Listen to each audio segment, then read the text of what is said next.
안녕하세요. 저는 서울에 살고 있는 30대의 아기 엄마입니다. 저는 피치 못할 사정으로 시댁에서 같이 살고 있는데요. 아기 때문은 아니고 남편 때문에 시댁에 살고 있습니다.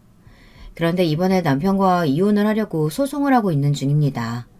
어떻게 해서 제가 이혼을 결심하게 되었는지 여러분들 궁금하지 않으세요? 제가 남편과 헤어지겠다고 마음을 먹은 이유는 남편 때문만은 아니에요. 남편은 정말 저에게 잘해주던 사람이거든요. 하지만 제 남편은 다 괜찮았는데 제일 큰 문제가 있었는데요. 그건 시어머니에게는 꼼짝도 못하는 그야말로 효자 플러스 마마보이라는 겁니다. 그래서 제 결혼 스토리는 정말 우여곡절도 많았어요. 저를 아는 모든 사람들은 저에게 저런 남자에게 시집가면 고생길이 훤할 것 같다며 제 결혼을 반대했거든요. 하지만 저는 그 반대들이 전부 귀에 들어오지 않았습니다. 그건 남편에게 정말 단단히 콩깍지가 씌어 있었기 때문이었습니다. 제 남편은 정말 평범한 훈남인데요. 제 이상형이었어요. 저는 자상한 사람에게 시집가고 싶다고 어릴 적부터 제 친정엄마나 아빠에게 말하고 다녔었거든요. 그 이유는 말이죠. 제 친정아버지가 좀 무뚝뚝한 사람이었기 때문이에요. 친정아버지는 고향이 경상도인 진짜 사나이셨습니다. 맨날 퇴근하고 집에 와서 하시는 말씀이 밥 먹자, 자자 이 두 가지였다고 하십니다. 제 친정엄마는 그런 아버지에게 좀 학을 떼시기도 했거든요. 그래서 저에게는 자상한 서울 남자 만나라고 조언을 하시기도 했습니다. 야야, 네 아버지처럼 정 없는 남자가 없다. 그러니 너는 그 자상한 서울 남자 만나라. 알았나? 내 저 양반 입에서 한마디 이상 말 나온 걸 본 적이 없다. 니는 그런 남편 만나면 속이 팍 썩어본다. 알았다. 내도 아버지 말 없는 거 아주 잘한다. 나는 진짜 서울 가서 자상하고 귀여운 사람 만날 거다. 이렇게 서울에 올라와 만나게 된 것이 제 남편이었습니다. 저는 대구에서 태어나 대구에서 고등학교까지 나왔습니다. 그리고 대학을 서울로 갔는데요. 제 자랑을 하는 것 같지만 제가 공부를 좀 잘했거든요. 그래서 서울에 있는 대학으로 유학까지 가게 된 거였습니다. 제 가족에 대해 먼저 소개를 드릴게요. 저는 대구의 작은 역의 영무원이었던 아버지와 전업주부 어머니 사이에서 자라났습니다. 여동생 하나랑 늦둥이 남동생 하나가 있어요. 아버지는 어머니와 결혼하셨을 당시에 갓 영무원이 되셨다고 합니다. 그러다가 계속 승진을 하셔서 대구 근처 작은 역에 역장으로 퇴임을 하셨어요. 아버지는 공무원이셨지만 권력이나 승진 욕구 같은 건 전혀 없으신 분이었어요. 그저 무뚝뚝하게 자기 할 일만 열심히 하시다가 퇴임을 하셨습니다. 그렇게 저희 삼남매는 대학에 들어갈 때까지 과외나 학원은 문 근처에도 가본 적이 없었네요. 다른 친구들은 엄마에게 학원 다니게 해달라고 조르면 무조건 학원을 보내주고 피아노나 미술도 척척 하는데 저는 공부밖에 할 수 있는 게 없었습니다. 게다가 아이가 셋이다 보니까 어머니는 저희들을 먹이고 입히는 데에만 해도 항상 생활비가 빠듯하셨다고 합니다. 시골 영무원 월급이 얼마나 되었겠어요. 그래서 어머니는 밤마다 뜨개질을 해서 동네 아줌마들에게 아이들 옷을 만들어 파시거나 미싱을 사서 저희들의 옷들을 직접 만들어서 입히기도 하셨습니다. 어릴 적에는 아무 생각 없이 입혀주는 대로 입잖아요. 그래서 몰랐는데 초등학교 들어가니 다른 애들이 저한테 왜 메이커도 없는 옷을 입었느냐고 물었어요.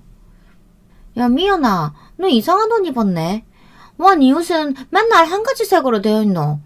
거기다 메이커도 없고 이상하다. 네 옷 어디서 주운 거 아이가? 아니다. 내 이 옷 우리 엄마가 만들어준 거다. 그러니까 우리 엄마가 얼마나 솜씨가 좋은데. 에이, 그게 아니겠지. 니네 엄마가 옷 사줄 돈 없으니까 만들어 입혔다 아이가. 초등학교 친구들은 이렇게 저를 놀리면서 무시했습니다. 저는 우리 집이 가난하다는 것을 그때 절실하게 알게 되었어요. 저는 속상해서 그 자리에서 엉엉 울었습니다. 그랬더니 선생님이 무슨 일이냐고 달려오신 거였습니다. 선생님은 울고 있는 저를 토닥거리며 인자하게 말씀하셨어요. 선생님은 어머니 솜씨가 좋기만 한데? 그러니 미연아, 울지 마. 그리고 엄마에게 고마워야 해. 어머니는 너희들을 어떻게든 잘 키우시려고 옷도 직접 만들어 입히시는 거니까. 꼭 비싼 게 좋은 것만은 아니야. 그걸 잘 생각하렴.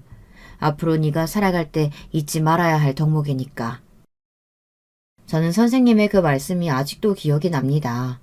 그 후부터 저는 아이들이 뭐라고 놀리든 대꾸를 하지 않았어요. 애들도 제가 상대를 안 해주니 금방 저에게 흥미를 잃더라고요. 그리고 저는 그때부터 명품이나 브랜드 옷들에 대한 허영심은 아예 지워버렸습니다. 옷이라는 건 추위를 막아주고 튼튼하기만 하면 되는 거라고 생각했고요. 그 생각은 제가 살면서 쇼핑할 때나 물건을 사야 할 때 중요한 지표가 되었습니다. 그런데 제 시어머니는 정말 명품이라면 사족을 못 쓰시는 그런 분이십니다. 그것도 전부 다 남편을 졸라서 얻어내는 것이고요. 시아버지는 부동산 사업을 하시는 분인데요. 그래서 저의 시댁이 좀 잘 사는 편에 속합니다. 이렇게 돈을 많이 버시긴 해도 시아버지는 항상 절약을 강조하시는 분이세요. 하지만 시어머니는 그런 시아버지 몰래 명품 가방을 사고 명품 옷을 사 모으는 허영심이 가득한 분이었습니다. 시어머니의 그런 면이 저랑은 좀 안 맞는 부분들이거든요. 그리고 제 시어머니는 아들밖에 모르는 아들 바보였습니다. 그것도 남편만 사랑하고 남편의 형님에게는 별 관심이 없으셨습니다. 부모로서는 정말 최악의 부모죠. 자기가 한 배로 낳은 아들들인데 어쩌면 그렇게 아주버님에게 하는 것과 남편에게 하는 것이 너무 다른 것이었어요. 그러니 남편도 찍소리 못하고 시어머니의 말이라면 무조건 듣는 예스맨으로 자라난 것이 문제였습니다. 저는 첫째 딸이라서 그런지 부모님이 저한테 기대는 많이 하셨지만 적당히 거리를 두고 사랑을 해주셨거든요. 워낙 아버지도 무뚝뚝하시고 어머니 역시 저를 사랑하는 마음은 있었지만 그 마음을 매일 표현하거나 하시지는 못했어요. 남사스럽다고 하시면서 애들을 잘 안아주지도 않았고 말도 툭툭 하셨어요. 그래도 저는 제 친정 부모님이 저를 사랑하고 계시다는 것을 아주 잘 압니다. 하지만 시어머니는 남편에게 너무 정신적으로 의지를 많이 하고 계셨던 것 같습니다. 그러니 남편은 마음이 약해져 어머니에게서 독립을 하지 못하고 서로 의지하면서 아주 기형적인 관계를 유지하고 있었습니다. 그리고 문제는 그 상태가 저랑 남편이 결혼하고 나서도 지속되었다는 것입니다. 시어머니는 상견례 자리에서 둘째 아들과 떨어져 사는 것은 생각해 본 적도 없다고 하시면서 저에게 무조건 합가를 요구하셨습니다. 그런데 웃긴 것은 첫째 아들에게는 결혼하자마자 집을 얻어서 나가 살라고 하신 거였어요. 여러분, 우리 시어머니 너무 웃기지 않으신가요? 남편의 형, 즉 시아주버님은 합리적인 생각을 가진 사람이었습니다. 그리고 제 형님도 그냥 무난한 사람이었고요. 시아버지는 유교적인 사상을 가지신 분이 아니어서 장남이 부모를 모셔야 된다거나 사업을 이어받아야 한다는 말씀도 없었고요. 사업은 잘하는 사람이 해야 한다는 생각을 가지신 분이었어요. 그래서 아주버님은 회계과를 나와 회계사 사무실을 차렸습니다. 시아주버님은 저랑 10살 차이가 나는데요. 동생을 막 미워하지는 않지만 별 관심이 없는 그런 사람이었어요. 그저 명절 때나 만나고 나면 별로 볼 일이 없는 사람이죠. 형님도 마찬가지고요. 그래서 저는 시아주버님과 형님에게는 별로 억하심정이 없어요. 그저 시댁에서 살면서 오면 오나보다 가면 가나보다 하고 살았습니다. 하지만 제 모든 스트레스의 원형은 바로 시어머니였습니다.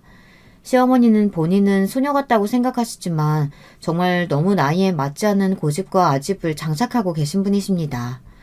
그런데다가 얼마나 엄살이 심하신지 다들 우리 시어머니가 엄살 한번 부리기 시작하면 못 말린다고 혀를 차며 절대 속지를 않는 정도입니다. 하지만 그 엄살을 다 받아줘야 하는 사람이 바로 제 남편입니다. 저는 처음에 시댁에 합가해서 살면서 어머니가 무슨 중병에 걸리신 줄 알았어요. 왜 그랬냐고요? 까딱하면 어디가 아프네, 숨을 쉴 수가 없네, 이런 소리를 늘어놓으시면서 환자인 척을 하십니다. 아침에 일어나는 것도 못 일어나서 제 남편이 항상 가서 안방에서 일으켜줘야 일어나시는 분이거든요. 시아버지는 아예 이런 시어머니와는 각방을 쓰시면서 주로 서재에서 주무시고 안방을 혼자 차지하고 사시는 시어머니는 매일 일어나자마자 둘째 아들을 부르는 게 일과였습니다. 아들, 얼른 와서 엄마 좀 일으켜줘, 응? 아이고, 밤새 잠을 못 잤네. 목이 너무 뻣뻣하다. 알았어. 엄마 잠깐만 기다려요. 금방 가서 내가 일으켜줄게요. 그리고 목 안마도 해드릴까? 이런 꼴을 보고 사는데 누가 미치지 않을 재간이 있겠어요. 시댁은 완전히 시어머니와 우리 남편의 신혼집이라고 해도 과언이 아닐 정도였습니다. 시아버지는 모자가 연출하는 이런 시트콤 같은 상황에는 이골이 나셨는지 꼴보기 싫다고 혀를 차시며 서재에서 거의 나오지 않으셨습니다. 그러면 남편은 시어머니가 차려주시는 아침밥을 먹고 출근을 하는 거였습니다. 그동안 저는 뭘 했냐고요? 방에서 아예 나오지를 않았어요. 그건 좀 편하더라고요. 애초에 시어머니는 저를 남편 뺏어간 나쁜 년이라고 생각하신 모양이었습니다. 그걸 막 겉으로 티내면서 저를 미워하거나 구박을 하시지는 않았어요. 하지만 우리 시어머니는 저와 남편이 결혼하던 날 억울해서 우셨습니다. 본인 막내 아들이 짠해서가 아니고요. 애써 다 키워놓으니 어디서 나타난지도 모를 제가 뺏어간 것 같으셨나 봐요. 그러니까 아예 100% 본인을 위한 눈물이었던 거죠. 여러분, 결혼식을 하고 나서 2부 순서로 피로연을 시작하잖아요. 그러면 신랑 신부는 흰 드레스를 벗고 한복을 입고 나와 결혼식에 와주신 분들에게 돌아다니며 인사를 하게 되어 있습니다. 그때 남편과 저는 시부모님이 계신 테이블에 제일 먼저 갔습니다. 그런데 아직도 시어머니가 목 놓아 울고 계신 거였어요. 시아버지는 그 옆에서 그런 시어머니를 눈골 시린 얼굴로 바라보고 계셨고요. 아주버님은 또 시작이라는 듯이 혀를 쯧쯧 하더라고요. 아니 엄마 아직도 우시는 거예요? 나 어디 안 간다니까. 엄마가 하도 같이 살자고 해서 같이 사는데도 왜 울어요? 아니 나는 너희들이 이렇게 다 커서 결혼한다고 하니까 우리 막내가 7살 때 결혼 안 하고 엄마랑 살 거라고 그렇게 나랑 손가락 걸고 약속했던 게 생각나서. 그랬던 우리 민수가 어떻게 결혼을 다 하니? 이건 배신이야. 아이고 우리 민수 아까워서 어쩌니? 아니 누가 보면 아들 결혼식이 아니라 장례식 온 줄 알겠어. 제발 그만 좀 하게. 좋은 날 왜 울고 그러나? 당신은 내 입장이 이해가 안 돼? 내가 민수 얘를 어떻게 키웠는데 이렇게 일찍 결혼할 줄 알았어? 그 앞에서 저는 도대체 어떤 반응을 해야 할지 모르겠더라고요. 저는 정말 시어머니가 이렇게 심각한 망상병 환자인 줄 몰랐습니다. 그래도 그때는 제가 합가를 했으니 잘해드려야겠다. 내가 어머니께 잘해드리면 어머니도 나를 귀여워하시겠지 하는 생각을 했습니다. 그때는 제 머릿속이 아마 꽃밭으로 가득했었던 모양이에요. 사랑하는 남자랑 결혼을 했으니까 그 남자의 어머니도 제 어머니처럼 살갑게 대할 수 있을 거라고 착각을 했던 거였어요. 그런데 그건 정말 제 생각일 뿐이었습니다. 저를 미워하는 사람과 함께 산다는 건 얼마나 저를 깎아먹는 미친 짓이었는지를 몰랐던 거죠. 신혼 초에는 남편에게 불평도 하고 시어머니에 대한 불만도 종종 말했습니다. 하지만 남편은 곤란한 얼굴만 했을 뿐이었어요. 그러면서 저한테 이런 말을 하는 거였습니다. 여보, 어머니 말이야. 나를 미워하시는 거지? 꼭 당신이 나랑 같이 있는 시간대에만 어디가 그렇게 아프신지. 그리고 당신이 출근하면 갑자기 완전 멀쩡해지시는 거 알아? 어머니는 내가 꼴 보기 싫으신가 봐. 내가 아무리 잘해드려도 나를 투명인간처럼 취급하셔. 나 이 집에서 하루에 말 한마디도 안 하고 살 때도 있어. 이럴 바에는 내가 왜 결혼을 했는지 모르겠다고. 나도 알아. 어머니가 억지 잘 부리시고 너무 애 같으신 거. 그런데 어떡해. 어머니인데 그럼 뭐라고 해. 나한테만 의지해서 30년이 넘게 사신 분이야. 그런 어머니를 내가 어떻게 모른 척 할 수 있겠어. 남편과 저의 대화는 이렇게 평행선을 달렸고 그 후에는 서로 폐칸이 돌아서서 각자 뒤돌아서 딴 방향을 보고 잤습니다. 그걸 넘어서서 저는 남편의 얼굴조차 보기도 싫었을 때도 있었어요.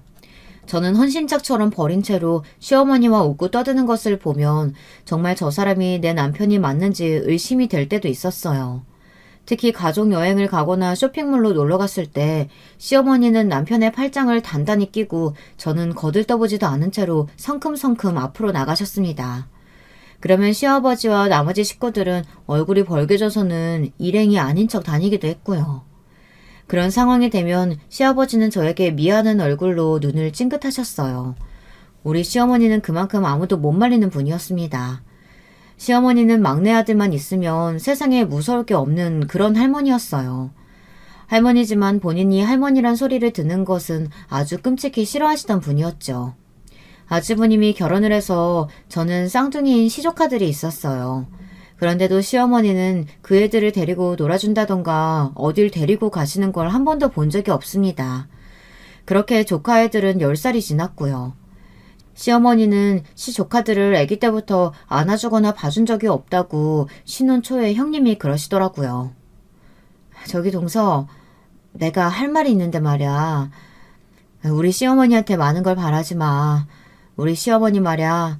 내가 애들 둘 키울 동안 우리 아들들 한 번도 봐준 적 없는 분이야. 잠깐 봐준 적도 없으시고. 아마 동서 애들한테는 다를지도 모르겠다. 그렇게 죽고 못 사는 도련님의 아이니까 말이야. 어머, 그러셨다고요? 어떻게 그럴 수가 있어요? 아무리 시아주버님이랑 대면대면해도 손주는 이쁜 거 아닌가요? 그런데 시어머니 정말 대단하시다. 알겠어요. 어차피 저도 큰 기대는 안 했어요. 우리 남편만 그렇게 죽자고 싸고 도시는 분인데 어련하겠어요. 형님, 우리끼리 잘 살아요. 그들만의 세상에 있는 그 두 사람은 신경 쓰지 말아요.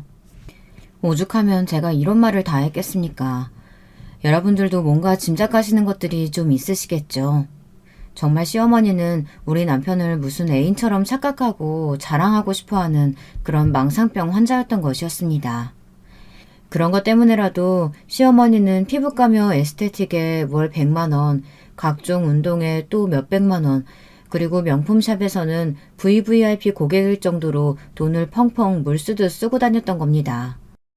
시아버지가 하도 돈을 많이 쓰는 시어머니에겐 언더리가 나서 카드를 막아놓자 시어머니는 몰래 아들 명의로 된 카드를 가지고 다니며 그렇게 긁어대더라고요. 그러면 아기를 재우느라고 집에 있는 저한테 카드 알림이 막 오는 거였어요. 저는 처음에는 눈을 휘둥그레 뜨고 놀라서 어머니께 전화를 했습니다. 도대체 돈을 얼마나 쓰시는 거냐고 말이에요. 여러분들 같으면 황당하지 않으실까요? 어머니, 오늘 1시간 만에 100만 원이 넘게 카드가 긁혔는데요. 어떻게 되신 거예요? 어머니 혹시 남편 카드 분실하셨어요? 어머, 그게 너한테 갔니? 아니다. 나 여기 백화점인데 오늘 신상 백이 들어와서 하나 지른 거야. 넌 신경 쓰지 마라. 어차피 네가 갚는 거 아니잖니? 우리 아들 돈 잘 버는 거 너도 잘 알잖니? 여러분들, 어떻게 하면 이런 논리를 펼칠 수가 있을까요? 아들이 번 돈을 자기 돈처럼 펑펑 쓰고 다니는 우리 시어머니, 저는 이해가 안 가더라고요. 아무리 아들이라도 결혼을 했으면 경제적인 독립을 해줘야 하는 거 아닌가요? 어떻게 아들 등에 빨대를 꽂고 사실 생각을 하는지. 그리고 시어머니가 진짜 아픈 것도 아니고 사지가 멀쩡하신데 돈도 하나도 안 버시면서 남편과 아들 돈으로 호의호식하고 있다는 게 저는 정말 기가 찼습니다. 저희 시어머니 연세가 몇인지 아세요? 이제 환갑이 조금 넘었습니다. 요즘은 60세면 노인으로 부르지도 않는다면서요. 그런데 몇 년 전에 환갑을 맞으신 우리 시어머니가 뭐라고 하셨는지 아세요?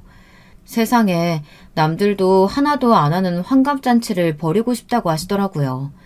그리고 샤넬백을 사달라고 우리 남편을 막 졸라대는 거 있죠. 본인이 받은 샤넬백이 있다고 하시면서 환갑 일주일 전부터 아들 팔에 매달려 막 백을 사달라고 조르는데 가관도 그런 가관이 없더라고요. 남편은 곤란한 얼굴로 웃기만 할 뿐이었습니다. 제가 옆에서 도끼 눈을 뜨고 거절하라고 남편에게 무언의 압박을 가했거든요. 보다 못한 시아버지가 백은 무슨 백이냐고 정신 차리라고 시어머니께 무서운 얼굴로 일갈을 하셨습니다. 그랬더니 시어머니는 깜짝 놀라 심장을 부여잡고 또 연기를 막 하시는 거예요. 당신 정신이 있는 거야 없는 거야? 어떻게 아들한테 백을 사달라는 말을 서슴없이 하나? 한두 푼 하는 것도 아니고. 그리고 언제까지 막내 끼고 살 생각이야?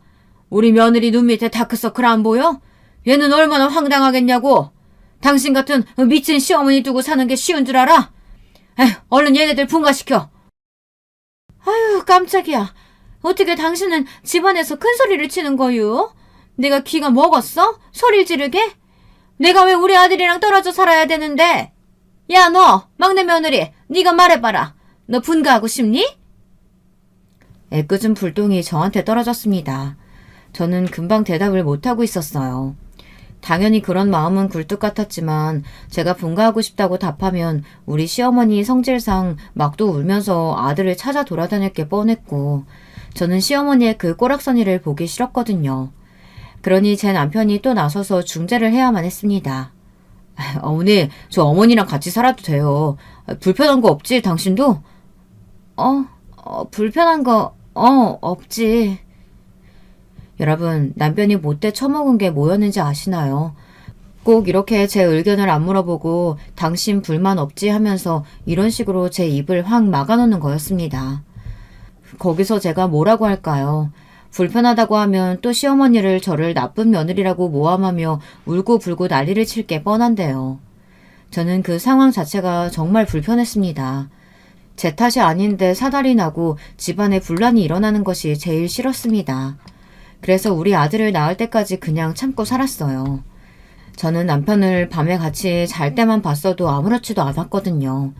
사실은 진짜로 아무렇지 않았던 건 아니지만 그냥 참았어요. 남편을 애인처럼 생각하는 유별난 시어머니의 애기 노릇하는 남편을 볼 때마다 저는 냉소적이 되어갔습니다. 하지만 제가 애를 낳고 보니까 정말 아기 키우는 것이 손이 많이 가는 걸 어떡하겠어요. 저는 혼자 독방 육아를 할 생각은 없었거든요. 저는 시어머니에게 가 있을 남편을 불러대기 시작했습니다. 아침에 시어머니를 일으켜서 안마를 하던 남편을 깨워 애기 기저귀를 먼저 갈게 했죠. 그랬더니 시어머니는 당장 불편한 기색을 드러내면서 본인의 애착 인형 작은 아들을 자꾸 데려가는 저에게 뭐라고 타박하기 시작했습니다. 얘 새아가, 우리 민수 왜 자꾸 애기 돌보라고 시키는 거니? 너는 손이 없어 발이 없어. 집에서 아무것도 안 하는 주제에 왜 애 기저귀 갈라고 고니자는 우리 아들 깨우는 거야? 어머니, 그럼 어떡해요. 저는 밤새 애기 돌보고 젖도 주고 해서 잠을 못 자는데 새벽에 일어나서 남편이 기저귀 한 번이라도 갈아줘야죠. 그래야 애기도 민수 씨가 자기 아빠인 줄 알 거 아니에요. 아니면 제가 언제 남편 얼굴 한 번이라도 보겠어요? 맨날 어머니랑 안방에서 하하호호 깨가 쏟아지고 있는데. 저는 이제야 남편과 시어머니의 이상한 관계에 대해 대놓고 지적질을 하기 시작했습니다. 애를 낳고 보니까 더 이상 참고 살 필요가 없겠더라고요. 그리고 저는 아기 낳은 후부터 남편의 카드를 쓰던 시어머니의 과소비를 막았습니다. 시아버지에게 시어머니가 제 남편 카드를 쓰고 있다고 말해버리고 말았던 것이에요. 뭐 좀 비겁하긴 하지만 안 그러면 저는 아기랑 어떻게 살아요. 기저귀도 사야 되고 아기 옷도 사야 하고 젖이 모자르면 분유도 사야 하는데요. 애 키우는데 돈이 얼마나 많이 드는지 저는 애를 낳고 나서야 알았습니다. 그러니 당장 시어머니에게 넘어간 남편의 카드부터 찾아야 했습니다. 시아버지는 그동안 남편의 카드를 빌려다 멋대로 명품 쇼핑을 한 시어머니의 만행을 알아채시고는 엄청나게 분노하셨어요. 당장 시어머니에게 따졌습니다. 어떻게 엄마가 되어서 자식의 카드를 쓸 수가 있냐고. 그것도 몇십만 원도 아닌 몇백만 원씩 말이에요. 어떻게 뻔뻔스럽게 아들한테 카드를 달라고 해서 쓸 생각을 해? 그리고 당신 주제에 그런 명품들이 가당키나 해? 얼른 전부 팔아버려. 당근마켓에서 팔든지 중고 세상에 팔든지 다 팔아버려. 안 그러면 내가 그 꼴도 보기 싫은 가방 전부 내다 버릴 테니까. 당신이 무슨 권리로 내 애기들이 판다고 난리야. 이게 내가 얼마나 피땀 흘려서 사모은 것들인데. 당신 카드로 산 거 얼마 안 돼. 다 우리 민수 카드로 산 거라고. 그러니까 당신 이 가방들 건드릴 생각 아예 하지도 마요. 시어머니의 애기란 것들은 다름 아닌 그 명품 가방들을 말하는 것이었습니다. 저는 시어머니의 말들이 하나도 이해가 안 됐어요. 어떻게 가방이 애기가 될 수 있으며 그걸 자기가 번 돈도 아니고 남편이랑 아들 카드로 살 수 있는지 말이에요. 뭐 선물로 한두 개 받는 거야 그럴 수도 있다고 생각합니다. 하지만 한 달에 한 개씩 다른 사람 카드로 사는 건 정말 너무한 거잖아요. 도대체 죽을 때까지 다 못 들고 나갈 만한 그 가방들을 왜 장롱 속에 제겨놓고 있는 건지 저는 시어머니가 도무지 이해가 되질 않았습니다. 저는 그것도 우울증의 한 종류였다는 걸 아주 나중에서야 알았습니다. 시어머니는 우울증으로 인한 지독한 쇼핑 중독에 걸려 있었던 거였습니다. 그 사실을 알고 나니 시어머니가 한없이 불쌍해 보이더군요. 이 모든 것이 시아버지를 향한 애정 결핍으로 인해서 물질적인 면에 기대서 우리 남편에게 그렇게 뒤틀린 애정을 갈구하고 있었던 것이었으니 말이죠. 하지만 그걸 알게 된 것은 더 나중 일이었습니다. 그때는 도대체 시어머니가 왜 저러는 건지 알지도 못했었고 한심하기가 이를 데가 없었습니다. 저는 그 책임이 남편에게도 있다고 생각해서 제발 정신적으로 독립을 좀 하라고 남편에게 쓴소리를 하기 시작했습니다. 여보, 우리 분가하자. 어머니 말이야, 계속 저렇게 놔두다간 우리가 모시고 살아야 될지도 몰라. 우리도 우리 생활이 있어야 할 거 아니야. 나는 이 상태로는 답답해서 더 못 살겠어. 그래, 당신한테는 미안하게 생각해. 하지만 결혼할 때 합가하기로 해서 서로 합의하고 들어온 거잖아. 나는 도저히 어머니를 버리는 짓은 못해. 양심의 가책이 돼서 말이야. 여보에겐 정말 미안해. 하지만 내가 우리 아기한테 더 잘할게. 당신을 사랑하지 않아서가 아니야. 우리가 지금 나간다고 하면 우리 엄마 정말 뒷목 잡고 쓰러지실 거야. 나는 그게 눈에 보여. 그러니까 조금만 참자. 내가 눈치 봐서 엄마한테 전셋집 얻어 나가겠다고 말 잘 해볼게. 나는 괜찮아서 이렇게 사는 줄 알아? 나도 힘들다고. 당신은 나랑 결혼만 했지 어떨 땐 시어머니가 당신 마누라 같아. 알아? 그 관계가 정상적인 거야? 당신이 양심이 있으면 생각을 좀 해봐. 아니 너는 왜 우리 착한 아들을 잡고 난리냐? 너 미쳤니? 우리 아들 데리고 네가 나가길 어딜 나가? 처음에 결혼할 때 우리 집에서 살기로 했으면 끝까지 그런 줄 알아야지. 이 집에서 나가고 싶으면 며느리 너나 애기 데리고 나가라. 우리 민수는 절대 못 주니까. 제가 남편을 잡으면 어느새 시어머니가 달려와서 아들 편을 들며 저를 미친 여자로 몰아가는 거였습니다. 저는 시어머니가 이렇게 억지를 부리기 시작하면 정말 무서워졌습니다. 막장 드라마에 나오는 못된 시어머니도 이렇게까지는 안 했을 거예요. 이런 일이 정말 비일비재했어요. 모든 분란이 시아버지가 집에 안 계셨을 때 일어나던 일이라서 시아버지는 정말 이 사실을 까맣게 모르고 계셨습니다. 시아버지는 부동산 사업을 하시느라 고객들을 데리고 땅을 보러 다닌다던가 지방 출장을 가는 일이 많으셨어요. 그러다 보니 집안에는 항상 우리 부부와 시어머니만 계시는 일이 많았습니다. 그러니 시아버지가 모든 사실을 알게 되기까지는 시간이 좀 걸린 게 사실이었어요. 이렇게 살다간 제가 화병으로 미쳐버릴 것 같았습니다. 그래서 제가 남편 몰래 장롱에 비상금을 모아두기 시작했어요. 그건 나중에라도 우리가 전셋집을 얻어서 나갈 때를 대비해서 모아두었던 돈이었죠. 남편이 주는 생활비를 아끼고 먹고 싶은 것도 못 사 먹고 제 옷들도 하나도 안 사고 진짜 악착같이 모아둔 돈이었어요. 저는 결혼할 때 해왔던 폐물함의 바닥에 그 돈들을 숨겼습니다. 그렇게 1년 반이 지나 500만 원이라는 저의 피땀 어린 돈이 모였습니다. 그걸 그 다음 주에 은행에 가서 정기 예금에 넣고 이자를 모을 계획을 갖고 있었죠. 저는 그 돈만 보면 먹지 않아도 배가 불렀습니다. 생애 처음으로 거금이 든 통장을 제 이름으로 만들 생각에 꿈에 부풀어 있었거든요. 그런데 제가 장롱에 돈을 넣어둔 것을 아무도 모를 줄 알았는데 그게 아니었습니다.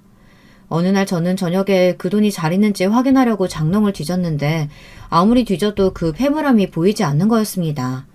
저는 정말 기절할 것처럼 놀랐습니다. 온 집안을 뒤지고 남편에게도 폐물함의 행방을 물었습니다.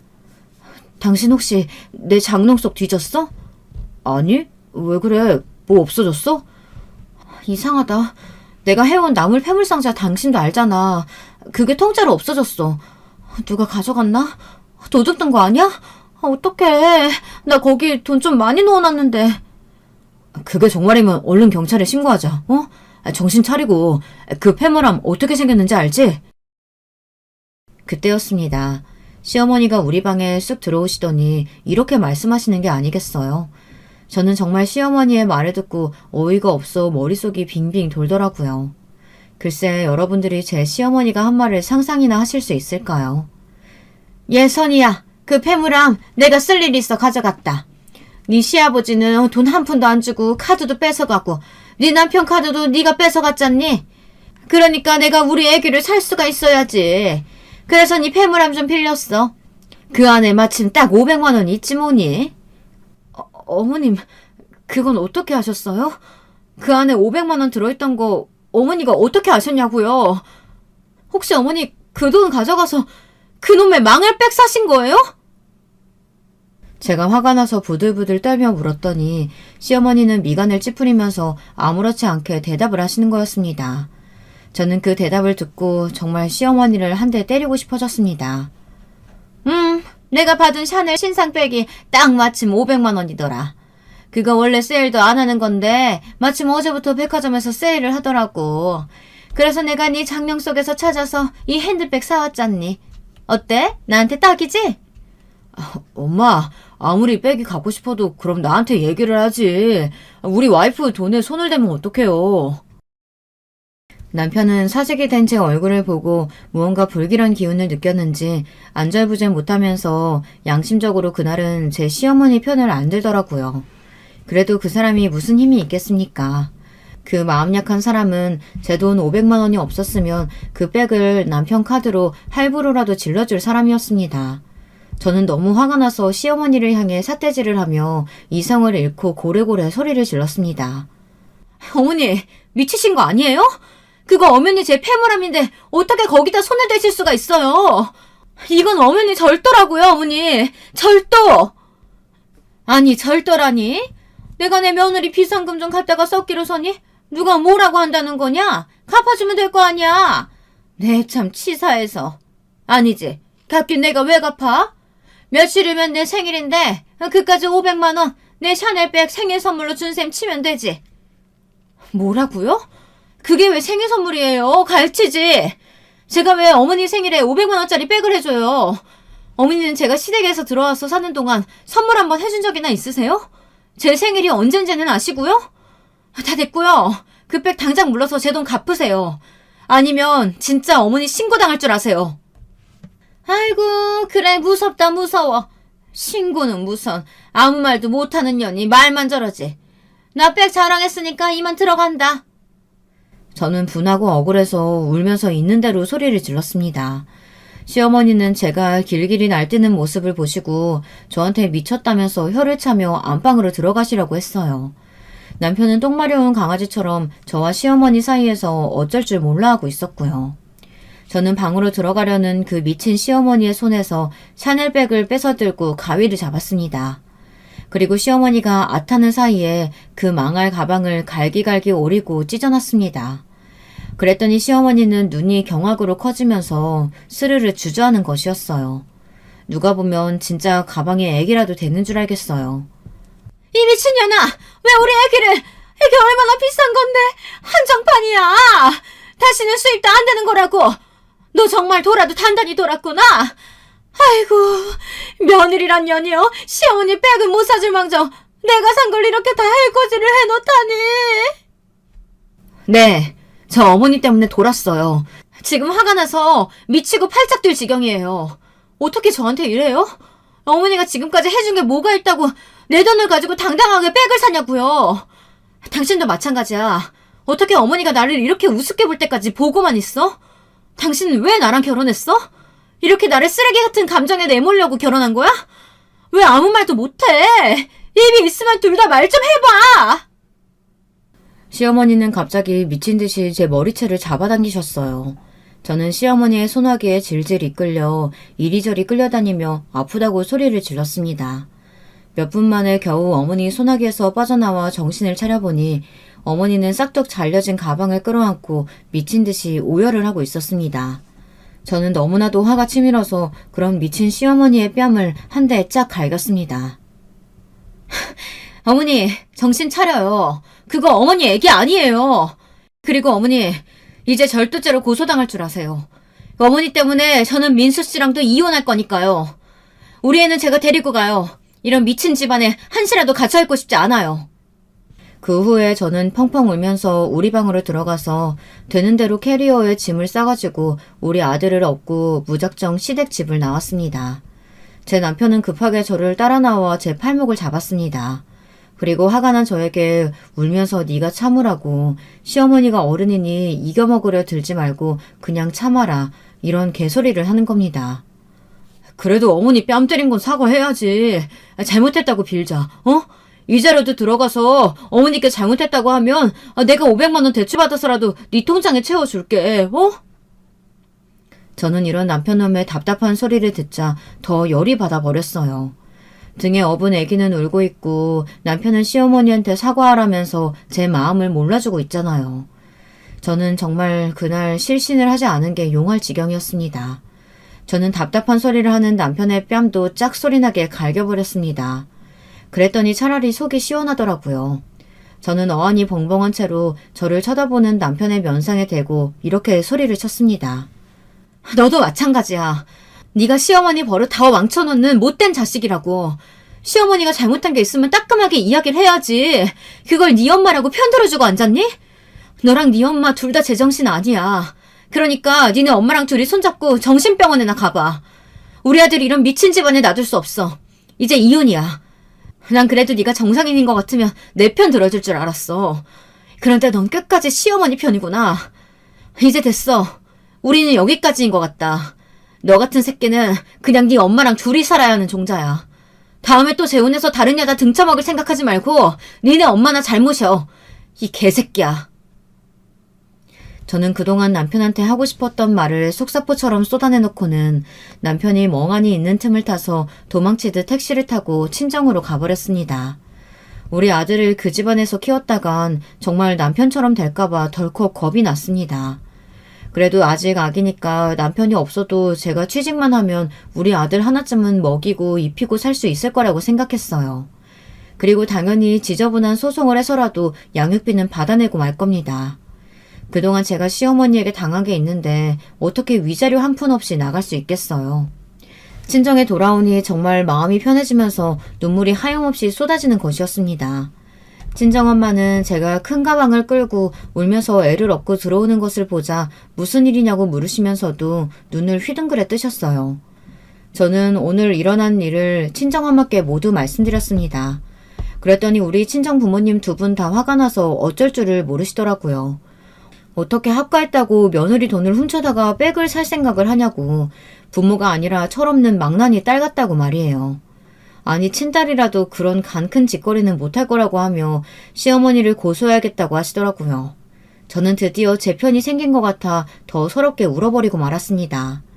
그동안 결혼한 후에 시댁에서 합가해서 살면서 제가 겪은 일들은 이것보다 훨씬 더한 것들이었습니다.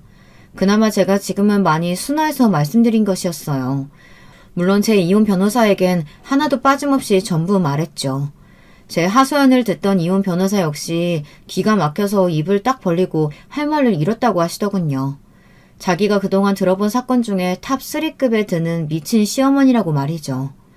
변호사 선생님은 일단 시어머니는 절도죄가 성립하고 민사상으로도 형사상으로도 빼박 징역이나 벌금으로 처분할 수 있다고 하더라고요. 저는 독해지기로 마음을 먹고 시어머니의 집으로 고소장을 보냈습니다. 그리고 남편과의 이혼 서류도 같이 보냈죠. 그랬더니 며칠 후 시아버지에게 조용히 한번 만나자고 전화가 오더군요. 저는 아버님께는 마음이 약해질 것 같아 제 친정아버지를 대동해서 나갔습니다. 친정엄마는 대구집에서 제 아들을 봐주시기로 하셨습니다. 친정엄마는 사돈의 얼굴을 보면 마음이 약해질지도 모르니 절대 보지 말고 절대 합의는 없다는 말만 하라고 저에게 세뇌하듯이 말씀하셨어요. 저는 비장하게 고개를 끄덕이고 나갔습니다. 그래도 혼자서 당하는 것보다는 제 아버지가 같이 계셨으니 든든한 마음이 있었어요. 시아버지가 나와 계신다는 커피숍에 가보니 아버님 역시 남편과 함께 나와 계시더군요. 남편은 제 얼굴을 보자마자 얼굴이 붉어지더니 당장 일어나 따질 것처럼 씩씩거리기 시작했습니다. 그런 남편의 얼굴을 보는데 저는 정말 사람이 저렇게까지 못나 보일 수 있나 하는 생각까지 들더라고요. 제 이상형이었던 자상한 남편감은 어딜 가고 분노로 얼굴이 일그러진 못생기고 초라한 남자가 하나 있는 거예요. 그 모습을 보니 남편에 대한 아무런 기대도 없어지더군요. 아, 정말 이 사람과 헤어지길 잘했다 이 생각밖에 안 들었습니다. 사돈 나오셨군요. 정말 죄송합니다. 우리 아들놈한테 자세한 이야기 다 들었습니다. 그저 우리 못난 마누라가 다 잘못한 일입니다. 그러니 조금이라도 어떻게 선처가 안 될까요? 아버지, 그럴 필요 없어요. 선이가 멋대로 어머니 때리고 집 나간 건데 왜 우리가 빌어요? 선이야, 네가 말해봐. 네가 우리 아빠하고 나한테 빌어도 모자랄 판이야 지금. 시아버지는 시댁 집안에서 유일하게 상식적이고 이성적인 분이셨기에 무조건 잘못했다고 빌러 나오신 듯 했습니다. 그랬더니 남편이 옆에서 시아버지께 사과하지 말라고 자기는 저한테 배신당한 거라면서 마구 화를 내더라고요. 그리고 제 탓인 양, 제가 미친 여자인 양 모든 상황을 그렇게 몰아가려 했습니다. 저는 남편의 그런 모습을 보고 엄연히 모든 상황을 알고 있는 우리 친정아버지가 있는데도 저러고 싶을까 그런 생각만 들었습니다. 어떻게 손바닥으로 하늘을 가리려고 하는 건지 남편이 저렇게 된 데에는 시어머니의 잘못된 교육과 맹목적인 애정이 쌓이고 쌓여 그렇게 된 것이겠죠. 제가 분노로 부들부들 떠는 것이 느껴지자 친정아버지는 가만히 제 손을 잡아주셨어요. 그리고는 침착한 목소리로 시아버지를 똑바로 보며 말씀하셨습니다. 저는요, 영무원으로 지내다 퇴직을 해서 그런가 그냥 이번 일이 우리 인연이 잘못됐다고 봅니다. 사돈댁에 사부인하고 제 딸이 상성이 안 맞아가 그런 거라 생각하십시오. 라고 잘못은 그 짝이 했으니까 그에 상응하는 정신적, 물질적 손해배상은 꼭 하셔야 할 겁니다. 아무래도 사부인은 정신과적인 치료를 받으셔야 하는 것 같고요. 저희는 할 말 다 했습니다. 이만 가보겠습니다. 사돈, 마지막으로 우리 딸 그동안 잘 보살펴 주셔서 감사합니다. 하지만 이제 제가 우리 딸 거둘 거니까 걱정은 하지 마시고 댁의 아들 그리고 마누라 잘 챙겨주세요. 친정아버지 말씀을 들은 시아버지는 그저 먹먹한 눈으로 제 아버지를 쳐다보기만 하시더라고요. 우리 아버지 말씀은 하나도 틀린 구석이 없었으니까요. 저는 옆에서 눈이 휘둥그레져서 우리 아버지를 쳐다볼 수밖에 없었어요. 우리 친정아버지 정말 무뚝뚝한 분인 거 처음에 말씀드렸잖아요. 매일 집에 와서도 한두 마디 듣기도 힘든 양반인데 이렇게 조리 있게 말도 길게 할 줄 아는 분이셨다니. 저는 새삼스레 아버지에게 존경심이 샘솟기 시작했습니다. 친정아버지는 제 손을 끌고 커피숍을 나오면서 제 손을 힘있게 잡아주셨습니다. 그리고 저한테도 이런 말씀을 하시더라고요. 네, 우리 딸한테 너무 무심했지. 미안하다. 우리 세대는 말을 아껴야 한다고 교육을 받은 기라. 그래서 내 할 말 없으면 입 꾹 다물고 지는 기라. 그런데 이번 일 생겨보고 나니까 할 말은 해야겠다 생각 들더라. 그래서 사돈 어른 앞에서도 당당히 말했던 기라. 우리 딸 그동안 시댁살이 살면서 얼마나 속이 썩었겠나. 그러니 우리 집으로 돌아가자. 이 아버지가 맛있는 미역국 끓여줄 테니까 집에 가서 우리 밥 먹자. 와우 너. 친정아버지의 의외의 다정함에 저는 어느새 굵은 눈물을 흘리며 엉엉 울어버렸습니다. 그렇게 대구로 돌아오는 차 안에서 아버지는 말없이 운전을 하시고 저는 한참을 흐느끼며 울었습니다. 그러고 나니 정말 날아갈 것처럼 속이 시원해지더라고요. 저도 주책이긴 하지만 사람은 울 일이 있을 때 참으면 나중에 속병이 든다는 것을 그때 처음 알았습니다. 이렇게 저의 3년에 걸친 험난한 시댁살이는 남편과의 사이다 이혼으로 끝이 났습니다. 그 후에 시어머니는 어떻게 됐느냐고요? 시아버지는 당장 남편과 시어머니를 떼어놓기 위해서 시어머니를 정신병원에 입원시키셨다고 합니다. 시아버지는 당장 남편과 시어머니를 떼어놓기 위해서 시어머니를 정신병원에 입원시키셨다고 합니다. 그리고 그 시어머니들의 애기들인 명품백들은 몽땅 다 처분해서 저한테 위자료로 다시 주셨다고 했습니다. 그 백들이 다 합해서 2억이 좀 넘는 돈이었는데요. 그 돈을 전부 저한테 주시고 시아버지는 저에게 편지를 보내서 이제는 아무 원망 말고 잘 살았으면 좋겠다고 하시더라고요. 그 시아버지의 편지 역시 저를 눈물나게 했습니다. 사실 제가 시댁살이를 하면서 그나마 의지되었던 사람은 바로 시아버지셨으니까요. 남편과 어머니는 둘이 한통속이 되어서 저를 괴롭히고 억지를 쓰고 가스라이팅을 하기만 했었거든요. 그런 저에게 항상 미안하다, 내 탓이다를 외치면서 사신 분이 바로 시아버지셨습니다. 저는 이혼 소송이 끝나면 서울 쪽으로는 침 한 번도 안 뱉을 생각이에요. 하지만 제 시아버지였던 그분께만큼은 고마운 마음을 가지고 있습니다. 아무래도 팔은 안으로 굽는다고 시아버지도 얼마든지 시어머니와 남편의 잘못을 모르는 척 은폐하고 싶으셨겠죠. 하지만 그러지 않고 공정한 판단을 해주신 게 그렇게 감사하더라고요. 여러분, 제 이혼 스토리는 여기서 끝이 난 것 같아요. 아직도 양육비와 해결이 안 된 몇몇 문제들이 남아있어서 진흙탕 싸움은 계속하지만요. 저는 요즘에 잠도 잘 자고 아기도 잘 커서 이제 두 돌이 되었어요. 아직 말은 못하지만 불안해하지 않고 잘 먹고 잘 자라주는 아들을 볼 때마다 감사합니다. 제가 만약 그 집구석에 계속 있었으면 시어머니와의 불화를 옆에서 보면서 우리 애가 불안함에 떨었을 거라고 생각하니 정말 끔찍한 마음뿐입니다. 그러기 전에 남편과 잘 헤어졌다고 생각합니다. 오늘 제 이야기가 여러분들에게 어떤 사연으로 다가왔을지 궁금하네요. 시원한 사이다 스토리였으면 좋겠습니다. 저는 정말 그랬거든요. 뜻하지 않게 아버지의 자상한 면을 본 것도 너무 좋았습니다. 아버지는 저의 보물 같은 분이 되었어요. 제가 친정에 온 후부터 아기도 잘 돌봐주시고 우리 어머니랑도 화해도 하셨거든요. 어머니가 삼남매 키우시면서 고생을 많이 하셨다는 걸 손자보면서 알게 되었다고 아버지는 어머니에게 그동안 미안했다고 하셨습니다. 저희 친정아버지가 경상도 남자가 되다 보니 젊었을 적에는 그렇게 육아를 많이 도와주시지를 못했대요.